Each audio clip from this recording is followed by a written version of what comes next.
Paddling sports like canoeing and kayaking can be a fun way to be active and connect with nature in the outdoors. But like in any water activity, when things go wrong, they can go really wrong and fast. So it's important that we take extra safety measures to protect ourselves from harm, like injury or, in worst cases, drowning. Before we even head out paddling, there are 2 things we need to do first. 1, make a plan. The first thing to do when making a plan is to check the weather. There are weather conditions that are perfect for paddling, like a warm day with barely any wind and no rain. However, there are less ideal conditions that increase our risks of harm. For instance, if there is lightning, we should never ever go paddling.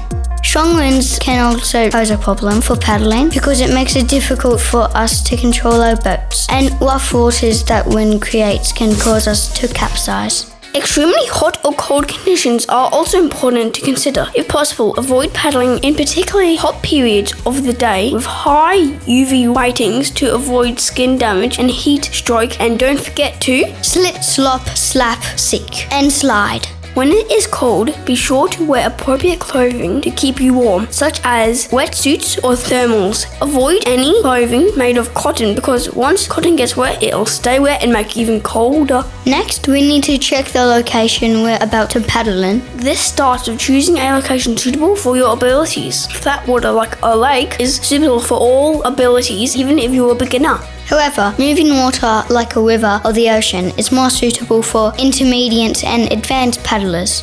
If you're unsure and want to learn more skills, it's always a good idea to find someone to teach you. Clubs and instructors that can teach you can be found on the Paddle Victoria website. Once you know your location, you need to make sure there is a safe entry and exit point to the water. And avoid areas with big drop-offs or with steep, slippery banks. It's also important to identify hazards we might face whilst paddling, including things both above and below the water surface. Is the water deep or shallow? Are there sharp objects, rocks or logs in the water? Are there trees and branches hanging out over the water that we might run into? Is there a current in the water that might push us a certain direction? These hazards are often not an indication that we can't go paddling. It just means we need to be aware and take extra care to avoid them or protect ourselves from them in other ways. What do you think, Cash? How can we protect our feet from slippery surfaces or sharp objects on the bottom of a lake or river? Shoes! That's a great idea! We can wear shoes like water shoes or old runners to protect our feet from sharp objects both in and out of the water and help to give us a grip on slippery surfaces like a muddy bank. Once you've planned your paddle, organise your friends or family to join you. Because you should never paddle alone. And always tell a trusted adult what your plans are. Sometimes weather and location conditions can change, and we need to change our plans or come back on a different day. So be prepared to reassess and adapt your plan. It's for your safety. Now that we've made a plan, the second big thing to do before we go paddling is check our equipment.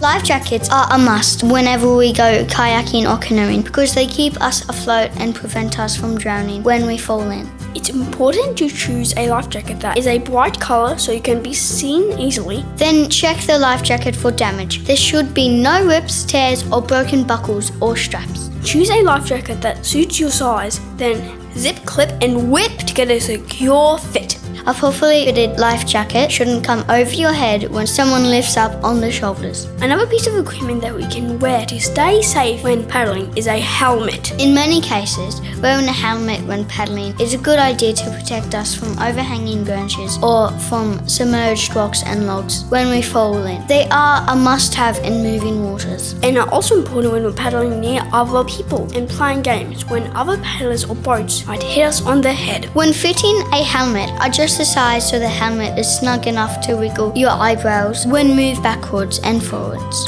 Then do up the buckles and make sure only 2 fingers can fit between your chin and the strap.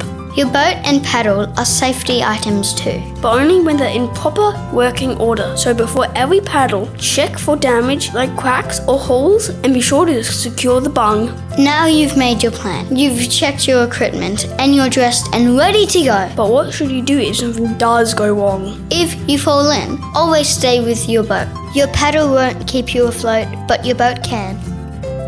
By staying with your boat, you can use it to stay afloat and you can be more easily spotted by someone coming to rescue you. If possible, flip your boat back to the right way up and climb onto your boat. Once you're there, you can use your hands to move yourself towards your paddle, then you're ready to go again. If you're injured or require assistance, stay with the boat and wave your arms in the air. Someone will come to help you. At the end of the day, staying safe when we paddle is so that we can all have some fun on the water. So stay safe, Have fun and and get paddling!